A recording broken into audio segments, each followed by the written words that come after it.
স্বাগত দীপ্ত সংবাদে। আপনাদের সঙ্গে থাকছি আমি নাদিরা জাহান। নদীতে ফুল ভাসানোর মধ্য দিয়ে বান্দরবানে চাকমা ও তঞ্চঙ্গাতে শুরু হয়েছে বৈশাখী উৎসব। সকালে দেবী গঙ্গাকে আরাধনা হিসেবে সাঙ্গু নদীতে ফুল ভাসিয়ে বৈশাখীর শুভ সূচনা করা হয়। পার্বত্য এলাকায় বসবাসরত ক্ষুদ্র নৃগোষ্ঠীদের সবচেয়ে বড় সামাজিক উৎসব বৈশাখী। 3 দিন ব্যাপী এই উৎসবকে ঘিরে বয়স্ক পূজা, পিঠা তৈরি, মেলা, জলকেলি, নাচ গান ও খেলাধুলা সহ রয়েছে নানা আয়োজন।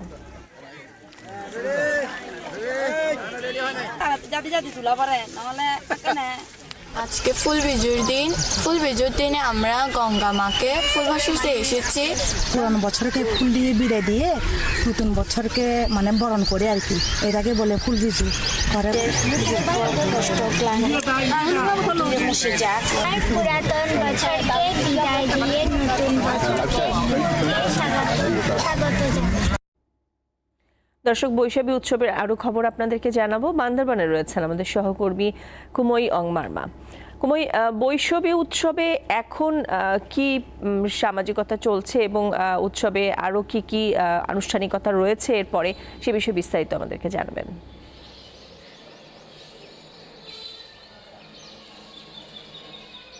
নাদিরা, আজকে চাকমা এবং তঞ্চঙ্গাদের যে নদীতে ফুল ভাসানোর মধ্য দিয়ে বান্দরবনে অর্থাৎ পাহাড়ে যে বৈশাখী উৎসব শুরু হয়েছে।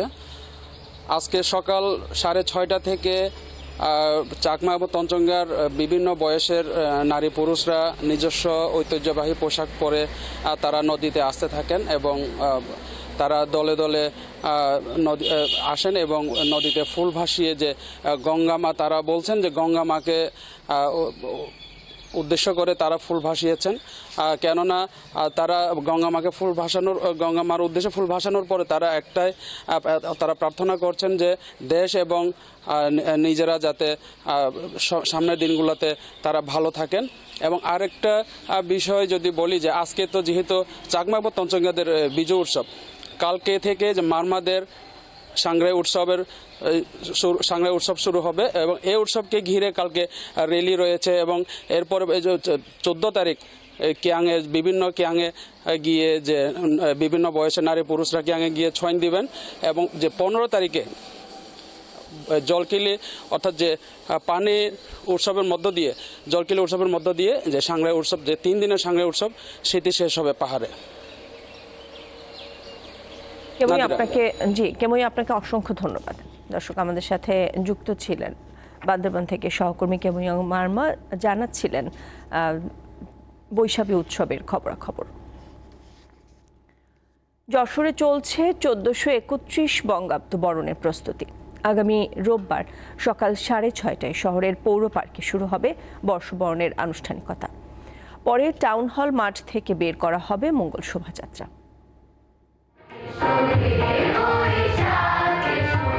মুছে যাক গ্লানি, ঘুচে যাক জরা, অগ্নিস্নানে সূচি হোক ধরা, এই চেতনায় চলছে পয়লা বৈশাখ বরণের প্রস্তুতি।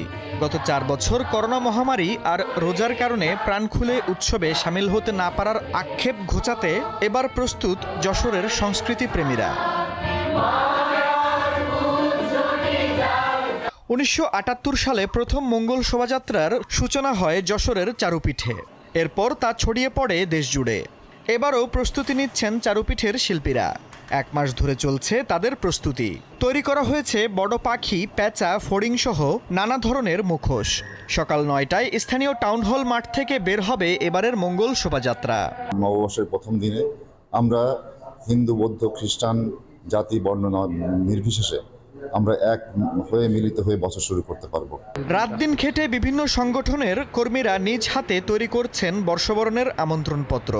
6:31 পৌর পার্কে শুরু হবে উদীচীর 48তম বর্ষবরণের অনুষ্ঠান। এবার আমাদের উৎসবটা অন্যান্য উৎসবের থেকে অনেক বেশি প্রাণবন্ত এবং আরো বেশি সুন্দর হবে। আমরা আমাদের আমন্ত্রণপত্রে এবার ঠুংটাকে একটা প্রতীকী হিসেবে, কার্ড হিসেবে ব্যবহার করছি। বিভিন্ন সাংস্কৃতিক সংগঠন তারা তাদের সাংস্কৃতিক পরিবেশনা করবেন, পাশাপাশি লোকজ এবং বাউল জারি গান এই মেলায় প্রাধান্য পাবে। পয়লা বৈশাখের নিরাপত্তা নিশ্চিতে তৎপর জেলা পুলিশ। পোশাকি পুলিশের পাশাপাশি সাদা পোশাকে আমাদের পুলিশ সদস্যরা মোতায়েন থাকবে, যাতে যশোরবাসী স্বাচ্ছন্দ্যে এবং নিরাপদে তাদের এই পহেলা বৈশাখের উদযাপন করতে পারে। এবছর যশোরে 130টির বেশি সংগঠন পৃথকভাবে বিভিন্ন স্থানে 1431 বঙ্গাব্দ বরণের প্রস্তুতি নিয়েছে। দীপ্ত বার্তা কক্ষ। ঈদের ছুটিতে এখন পর্যটকদের পদচারণে মুখরিত দেশের বিভিন্ন পর্যটক স্পট। এ বিষয়ে আমরা আরও বিস্তারিত কথা বলবো কক্সবাজার এবং পটুয়াখালীর সহকর্মীদের সাথে। প্রথমেই যাচ্ছি কক্সবাজারে। হারুন, হোটেল মোটেলগুলোতে দর্শনার্থীদের উপস্থিতি কেমন দেখছেন এবং ভাড়া নিয়ে পর্যটকদেরকে কোনো অভিযোগ রয়েছে কিনা সে বিষয়ে জানাবেন। এই কক্সবাজার তাদেরকে বরণ করার জন্য বিভিন্ন আয়োজন কক্সবাজার বিভিন্ন হোটেল কর্তৃপক্ষ নিয়েছে। ইতিমধ্যে আজকে সকাল থেকে পর্যটকেরা কক্সবাজার আসতে শুরু করেছে।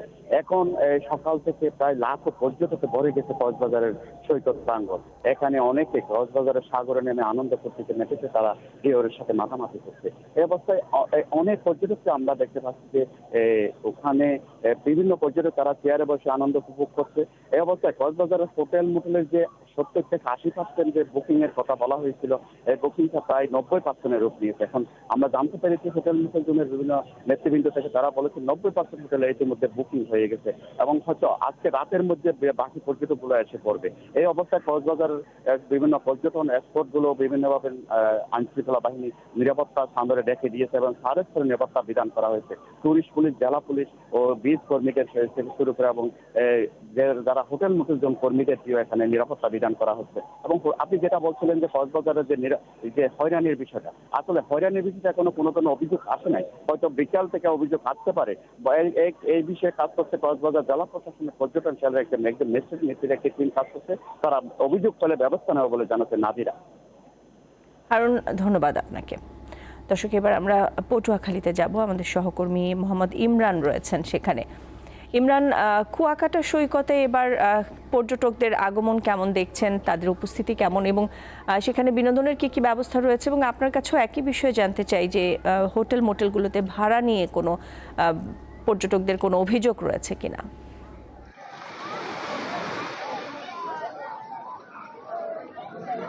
আমরা আসলে গতকাল সকাল থেকেই কুয়াকাটা সমুদ্র সৈকতে পর্যটকদের আনাগোনা লক্ষ্য করেছি।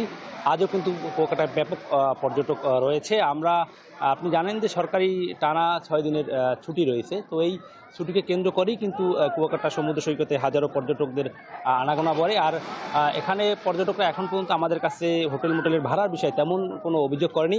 তবে আজ থেকে পর্যটকের সংখ্যা আরও বাড়তে পারে। এই সময় এর আগে আমরা যেটা দেখেছি, আগের অভিজ্ঞতা থেকে যেটা বলছি যে পর্যটকের সংখ্যা বাড়লে কিন্তু হোটেল মালিককে একটু ভাড়াটা বাড়িয়ে দেয়। তবে এখন পর্যন্ত কোনো অভিযোগ পাইনি। আর আমরা এই মুহূর্তে আমি রয়েছি কুয়াকাটা সমুদ্র সৈকতের 0 পয়েন্টে। এখানে কিন্তু হাজারো পর্যটক আনন্দ উন্মাদনায় মেতেছেন। অনেকে কিন্তু এখানের যে বাহন রয়েছে, বিশেষ করে ঘোড়া, মোটর বাইক, ওয়াটার বাইকে করে ঘুরছেন। কুয়াকাটা সমুদ্র সৈকতের যে সকল পর্যটন স্পট রয়েছে, বিশেষ করে গঙ্গামতি, ঝাউবাঙ্গাল, লেম্বুরবন, কাকড়াচর সহ বিভিন্ন পর্যটন স্পট কিন্তু তারা ঘুরে দেখছেন। তো আমরা এখানকার হোটেল মোটেল যে ব্যবসায়ী রয়েছে তাদের সঙ্গে কথা বলেছি। তারা যেটা জানিয়েছেন যে আপনি জানেন যে সরকারি 6 দিনের ছুটি রয়েছে পয়লা বৈশাখ সহ এই ঈদের। তো এই 6 দিনই কিন্তু কুয়াকাটা সমুদ্র সৈকতের যে সকল হোটেল মোটেল রয়েছে, সকল হোটেল মোটেলের কক্ষ কিন্তু বুকিং রয়েছে।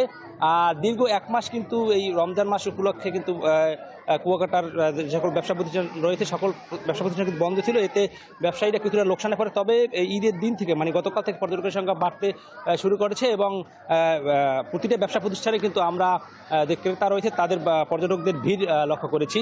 আর পর্যটকদের সার্বিক নিরাপত্তা দিতে আমরা কিন্তু এখানে টুরিস্ট পুলিশ, নৌ পুলিশ, থানা পুলিশ এবং ফায়ার সার্ভিসের সদস্যদেরও কিন্তু বাড়তি উপস্থিতি লক্ষ্য করেছি। তারা কিন্তু টহল বাড়িয়েছেন এই ঈদ উপলক্ষে।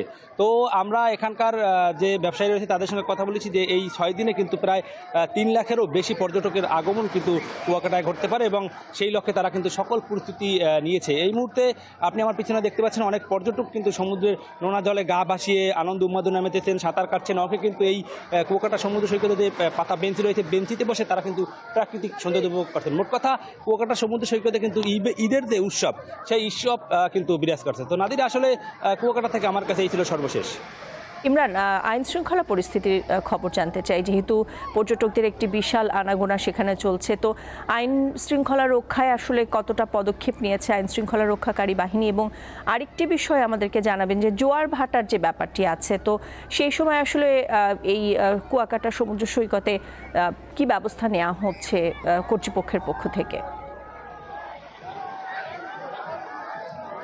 আর জোয়ার ভাটার বিষয় এখানে হচ্ছে যে ফায়ার সার্ভিসের সদস্যরা রয়েছে, তারা কিন্তু এখানে জোয়ার ভাটার সময় তারা টহল দিচ্ছে। তারা কিন্তু দুইটি টিম গঠন করেছে। দুইটি টিম কিন্তু কুয়াকাটা সমুদ্র সৈকতের দুপাশ থেকে তারা পর্যটকরা যাতে জোয়ার ভাটার সময় গোসল করার সময় কোনো ধরনের বিপদ সম্মুখীন না হয় সেজন্য কিন্তু তারা টহল দিচ্ছে। আর এখানে আইন শৃঙ্খলার ঈদের একদিন আগে আমরা দেখেছি যে এখানে পটুয়াখালী জেলা প্রশাসক এবং কুয়াকাটা বিচ ম্যানেজমেন্ট কমিটি কিন্তু একটি বৈঠক করেছে। তারা পর্যটকদের সার্বিক নিরাপত্তা দিতে যত রকম ব্যবস্থা গ্রহণ করা দরকার সব ব্যবস্থা গ্রহণ করছে। এবং এখানে আরেকটি বিষয় জানিয়ে রাখি যে এই ঈদ উপলক্ষে কুয়াকাটা সমুদ্র সৈকতে কিন্তু 40 জন স্কাউটের যে সদস্য রয়েছে, এই স্কাউটের সদস্যরাও কিন্তু পর্যটকদের নিরাপত্তায় কাজ করবে। এছাড়া আরেকটি বিষয় জানিয়ে রাখি, এই কুয়াকাটা সমুদ্র সৈকত কিন্তু সিসি ক্যামেরা আওতাভুক্ত। তো যে কোনো ধরনের অপ্রীতিকর ঘটনা ঘটলে সেটা কিন্তু সিসি ক্যামেরায় ধরা পড়বে। সেটাও কিন্তু আমাদেরকে আইনশৃঙ্খলা বাহিনী যে মিটিং করেছে সেই মিটিংয়ে কিন্তু জানিয়েছেন। মোট কথা পর্যটকরা যাতে নির্বিঘ্নে তাদের ভ্রমণ উপভোগ করতে পারে সে লক্ষ্যে জেলা প্রশাসকের পক্ষ থেকে ব্যাপক আইন শৃঙ্খলার বাহিনীর সদস্যদের, বিশেষ করে ট্যুরিস্ট পুলিশ, নৌ পুলিশ, থানা পুলিশের সদস্যদের কিন্তু তৎপর রাখা হয়েছে। তো নাদিরা, এই ছিল আসলে কুয়াকাটা থেকে সর্বশেষ। ইমরান, আরেকটি বিষয় জানতে চাই, যেহেতু দিনের বেলা আসলে পর্যটকদের তো বিনোদনের একটি ব্যবস্থা থাকেই, কিন্তু রাতে কুয়াকাটায় আসলে কোনো ধরনের বিশেষ বিনোদনের ব্যবস্থা কি করা হয়েছে কিনা, এবং সেই সময় আসলে নিরাপত্তার কোনো ঘাটতি কি তৈরি হয় কিনা? আসলে কুয়াকাটায় কিন্তু ট্যুরিস্ট পুলিশের ব্যাপক সদস্য সবসময় থাকেন, তবে কুয়াকাটা সমুদ্র সৈকতে রাতে কোনো আলোকসজ্জার ব্যবস্থা আসলে নেই। তারপরও এখানকার যে ফ্রাই মার্কেট রয়েছে, ফ্রাই মার্কেটের যে আলোক বাতি রয়েছে সেই বাতি কিছুটা জ্বলে, তাতে কিছুটা বাতিচ্ছন্ন থাকে। কিন্তু এছাড়া এখানকার নিরাপত্তার যে ব্যবস্থা, নিরাপত্তা এখন পর্যন্ত আমরা কোনো ধরনের কোনো অপ্রীতিকর ঘটনা খবর পাইনি। এবং যে কোনো ধরনের অপ্রীতিকর ঘটনা এড়াতে রাত দিন কিন্তু ট্যুরিস্ট পুলিশের টহল রয়েছে, থানা পুলিশও কাজ করছে এবং এখানকার যে নৌ পুলিশের সদস্যরা রয়েছে তারাও কিন্তু কাজ করছে। নাদিরা। ইমরান, আপনাকে অসংখ্য ধন্যবাদ। দর্শক, আমাদের সাথে যুক্ত ছিলেন কক্সবাজার থেকে হারুনুর রশিদ এবং পটুয়াখালী থেকে মোহাম্মদ ইমরান, জানাচ্ছিলেন সেখানকার পর্যটকদের বিনোদনের খবরাখবর। ঈদ উপলক্ষে মুক্তি পেয়েছে ফুয়াদ চৌধুরী পরিচালিত চলচ্চিত্র মেঘনা কন্যা। নারী পাচারের সত্য ঘটনা অবলম্বনে গ্রাম ও শহরের 2 নারীর শেকল ভাঙার গল্প নিয়ে এটি নির্মাণ করা হয়েছে। ঈদের দিন রাজধানীর স্টার সিনেপ্লেক্সে দর্শকদের সঙ্গে সিনেমাটি উপভোগ করেন এই শিল্পী ও কলাকুশলীরা। দর্শকদের সাড়া দেখে তারা বেশ উচ্ছ্বাস প্রকাশ করেন। নির্মাতা ও শিল্পীরা জানান, দীর্ঘ অপেক্ষার পর মেঘনা কন্যা প্রেক্ষাগৃহে আসায় বেশ খুশি তারা। সিনেমাটি দেখার পর দর্শকরা জানান, গল্প, নির্মাণ ও শিল্পীদের অভিনয় তাদের হৃদয় ছুঁয়েছে। সিনেমাটির বিভিন্ন চরিত্রে অভিনয় করেছেন কাজী নওশোবা আহমেদ, ফজলুর রহমান বাবু, সাজ্জাদ হোসাইন, সেমন্তী সৌমি, শতাব্দী, ওয়াদুদ সহ আরও অনেকে। আমার কাছে খুব পজিটিভ ভাইব লেগেছে এবং মানে অনেক কিছু শেখার মতো আমি পেয়েছি। হ্যাঁ, খুবই ভালো লাগলো ছবিটা দেখে, এবং একটা সামাজিকভাবে একটা প্রতিবাদী একটা ছবি। নারী পাচার কেন্দ্র করে কিন্তু এটাকে এন্টারটেইনিং করা হয়েছে, কমার্শিয়াল করা হয়েছে, যাতে করে লার্জার অডিয়েন্স, বৃহত্তর অডিয়েন্স দেখতে পারে। এবং পদ্ধতিতে দেখানো হয়েছে যে কীভাবে এরা ইনভলভ হয়, কীভাবে যায়, কীভাবে পাচারটা হয় এবং হওয়ার পরে কী ঘটনা ঘটে, এবং যদি ফিরে আসে গ্রামে তখন কি হয়। এটা নিয়ে আমার এই গল্প। খেলার খবর। ইউরোপা লিগে আটলান্টার কাছে 3-0 গোলে হেরেছে ইংলিশ জায়ান্ট লিভারপুল। আরেক ম্যাচে এসি মিলানকে 1-0 গোলে হারিয়েছে রোমা।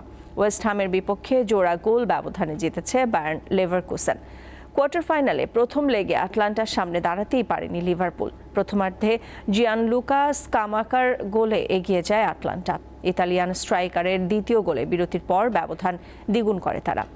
আরও 83 মিনিটে অলরেডদের জালে ম্যাচের তৃতীয় গোল করেন মারিও পাসালিক।